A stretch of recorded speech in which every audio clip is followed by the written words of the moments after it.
Prove that root two is an irrational number. ये एक ऐसा सवाल है जो हर साल लगभग किसी ना किसी सेट में किसी ना किसी कोड नंबर वाले सीबीएसई के क्लास 10th बोर्ड पेपर में देखा जाता है। और इसी सवाल का सॉल्यूशन बहुत ही इजी वे में मैं लेके आ चुका हूँ। लेकिन सबसे इम्पोर्टेंट बात जो मैं बताना चाहूंगा, ये जो क्वेश्चन है ये एक ऐसा क्वेश्चन है जो कि 2 to 3 मार्क्स का अक्सर पूछ लिया जाता है। हाँ, बिल्कुल, इसके अलावा भी बहुत सारे इर्रेशनैलिटी वाले क्वेश्चंस आते हैं, तो उसके बारे में बाद में बात करते हैं। सबसे पहले इसके बारे में बात करते हैं। सबसे पहले हमें क्या लेट करना होता है? हम ये कॉन्ट्राडिक्शन मेथड से सॉल्व करते हैं। कौन सा वाले मेथड से? ये मेथड आपका होता है कॉन्ट्राडिक्शन मेथड। अब ये कॉन्ट्राडिक्शन मेथड क्या होता है भैया? कॉन्ट्राडिक्शन मेथड यही होता है कि आपने सबसे पहले मान लो एक एप्पल को देखा, आपने उस एप्पल के बारे में बोला कि नहीं ये एप्पल नहीं, ये मैंगो है। फिर जब आपने टेस्ट किया तो हाँ, फिर आप बोले कि ये एक मैंगो नहीं है, ये एक एप्पल ही है। यानी कि एक एप्पल को एप्पल प्रूव करने के लिए मैं एक वे से गया कि मैंने सबसे पहले उसको कुछ मान लिया, क्योंकि कोई ना कोई चीज है तो वो कुछ ना कुछ होती ही है। जैसे एप्पल, अगर आप एप्पल नहीं मान रहे तो आप कुछ और मानेंगे, लेकिन बाद में ये हमें प्रूव करना है कि एप्पल ही है। तो इर्रेशनल नंबर और रैशनल नंबर दो ऐसी वर्ड्स हैं जो कि मुझे लगता है सब जानते हैं। इर्रेशनल नंबर से मैं ये जानता हूँ कि ये non terminating never ending numbers होते हैं जिनका कोई सॉल्यूशन जो है आज तक नहीं निकाल पाए हम। जैसे कि पाई है, पाई होता है 3.1415 dot dot dot dot dot. ठीक है, लेकिन हम क्या मानेंगे यहाँ पे कि let root two be a rational number. Let root two be a rational number, हम रूट टू को रैशनल नंबर मान रहे हैं। और मैं जो ब्रैकेट में लिख रहा हूं वो भी ध्यान से अब देखना। Where p and q are coprime integers, या को प्राइम इंटीजर, अगर आप ऐसे लिख रहे हैं तो भी ठीक है, नहीं तो मैं मान लेता हूँ coprime numbers and Q is not equal to 0। ठीक है, P और Q, तो मैं क्या करता हूं देखो यहाँ पे कि मैंने बोला root two is equal to p upon q. मैंने क्या कहा कि रूट टू इरेशनल प्रूव करना है। अब जब प्रूव नहीं है तो एक काम करते हैं, इसको रैशनल ही मान लेते हैं। अब जब रैशनल हम मान रहे हैं तो बात यह है कि अब मैं यहाँ पे इसको को प्राइम नंबर कह रहा हूँ। को प्राइम नंबर से मुझे क्या मतलब समझ में आता है कि ऐसे नंबर्स जिनका कॉमन फैक्टर सिर्फ वन होता है। ठीक है, सिर्फ वन होता है। तो ये बात आप जान जाओ कि ऐसे नंबर्स जिनका कॉमन फैक्टर सिर्फ वन हो, ऐसे नंबर को प्राइम नंबर है। ठीक है, तो मैंने बस रूट टू को क्या बोला, ये एक रैशनल नंबर है। अब मैं वन को भी पी अपॉन क्यू के फॉर्म में लिख सकता हूँ। कैसे? One upon one.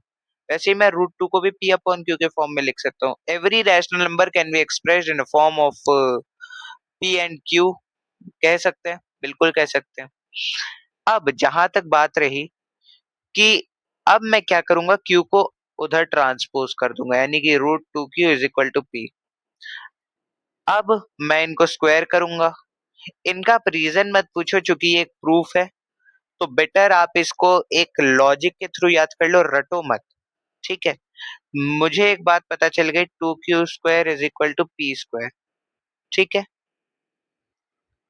इधर मैं लिख देता हूं स्क्वायरिंग बोथ साइड्स। ये मैंने शॉर्ट फॉर्म में लिखा है, आप फुल फॉर्म में लिखेंगे स्क्वायरिंग बोथ साइड्स। ठीक है, अब एक बात मुझे जाननी होगी कि अगर पी स्क्वायर का फैक्टर मान लो 5 है, तो एक बात मुझे इससे क्या पता चलती है कि p का फैक्टर भी 5 होगा। p का फैक्टर भी 5 होगा, ये बात जान जाओ। ठीक है, तो मुझे यहाँ पे एक बात समझ में आ रही है कि ये क्यू स्क्वायर हो सकता है 1 हो, क्यू स्क्वायर हो सकता है 2 हो, जो भी हो, लेकिन पी स्क्वायर का एक फैक्टर 2 है और क्यू स्क्वायर है। ठीक है, मैं ऐसा कैसे कह सकता हूँ? एक बात बताऊं, 4 है जैसे मान लो, 4 का स्क्वायर, ये मैंने लिखा 2 मल्टीप्लाइड बाई 8, तो 16 is equal to 2 multiplied by 8। क्या 8 16 का फैक्टर नहीं है? बिल्कुल है। क्या 2 16 का फैक्टर नहीं है? बिल्कुल है। तो मैं भी ठीक वैसे ही कह सकता हूँ, this implies 2 is a factor of p square।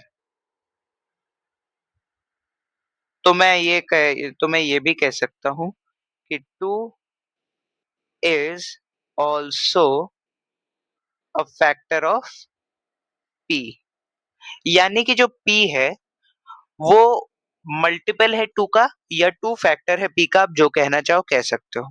ठीक है, अब जहां तक बात रही, मैं p को लिख सकता हूँ 2c। अब ये क्यों लिख रहा हूँ ये भी बताता हूँ, जहाँ पे c कोई भी एक इंटीजर है। मैंने क्या बोला, अगर मान लो कि कोई नंबर किसी चीज का फैक्टर है, किसी और नंबर का, तो क्या वही नंबर, जिस नंबर का वो फैक्टर है, तो जो नंबर का वो फैक्टर है, क्या वो नंबर वो उस नंबर का मल्टीपल नहीं हो जाएगा? ये एक एग्जांपल से समझाता हूँ। जैसे कि मान लो 2 फैक्टर है p का, यानी कि p मल्टीपल हुआ 2 का। फिर से बताऊं, 2 जो है फैक्टर है p का, यानी कि p मल्टीपल हुआ 2 का। बहुत ही सिंपल सी बात थी। ठीक है, यानी कि यहाँ पे p जो हो सकता है वो 2 मल्टीप्लाइड बाई 1 हो, p हो सकता है 2 मल्टीप्लाइड बाई 2 हो, p हो सकता है 2 मल्टीप्लाइड बाई 3 हो, कुछ भी हो सकता है।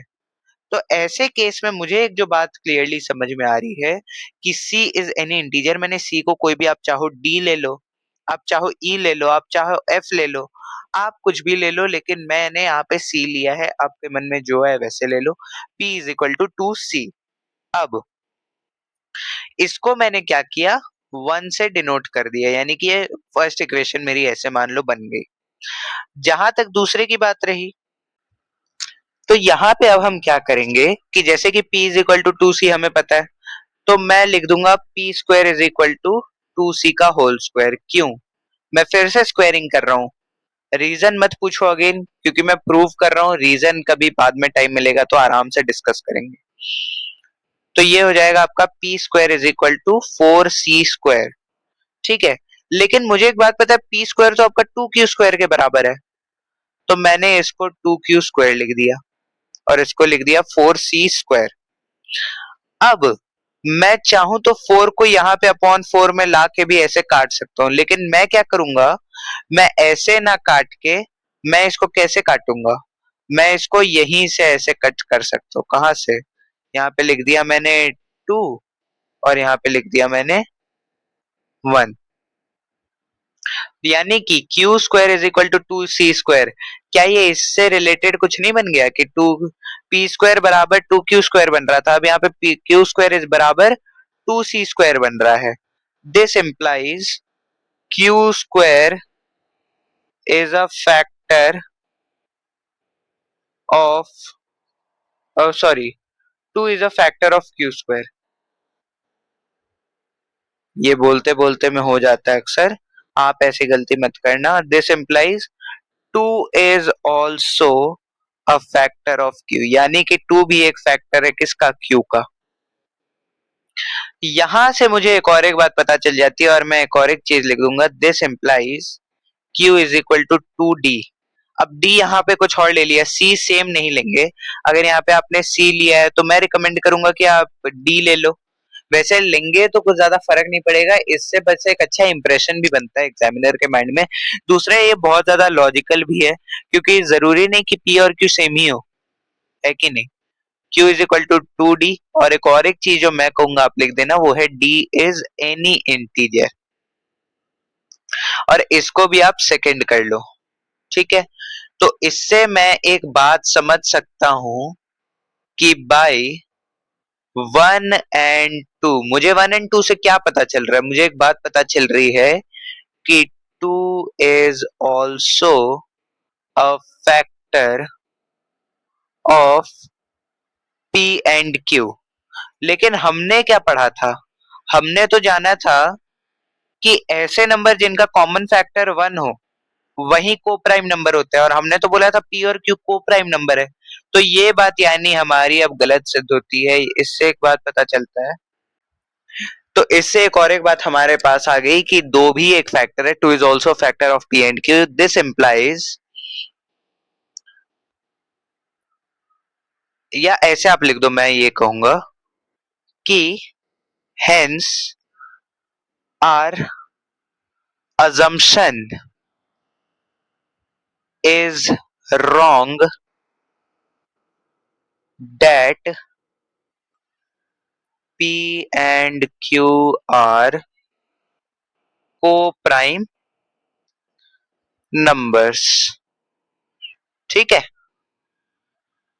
तो इससे एक और एक बात जो मुझे पता चलती है, therefore this, मैंने पहले बोला था कि हम कॉन्ट्राडिक्शन लगा रहे हैं, तो इससे एक और एक बात चलती है कि therefore this contradicts the fact that √2 is a rational number. यानी कि ये बात अब गलत होती है क्योंकि P और Q तो को प्राइम नंबर थे नहीं। इससे एक और एक बात हमें पता चल गई कि 2 अब एक रैशनल नंबर नहीं है, यानी कि ये बात हमारी गलत सिद्ध हो गई है, गलत प्रूव हो गई है।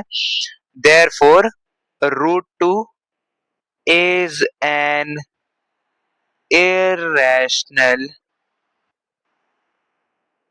number, hence proved।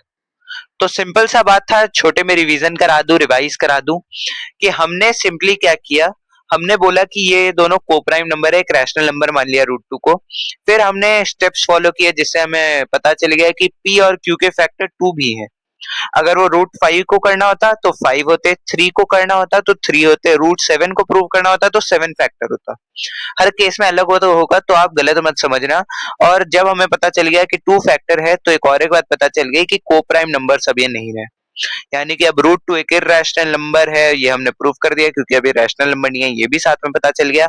और हेंस प्रूव लिख देना, क्योंकि इसको करके बहुत अच्छा महसूस होता है, क्योंकि जब आप इतना बड़ा प्रूव करते हैं और अगर ये आपने सॉल्यूशन लिख दिया तो मैं गारंटी करता हूं आपको 2 में 2, आपको 3 में 3 मार्क्स मिलकर रहेंगे, जितने मार्क्स में आपका आएगा, चाहे वो प्री बोर्ड हो चाहे आपका बोर्ड एग्जाम हो। Thank you so much for watching. Video अच्छा लगा और लाइक करें, शेयर करें, सब्सक्राइब करें ब्राइट माइंड्स क्लास 6 to 10 को। Thank you so much for watching.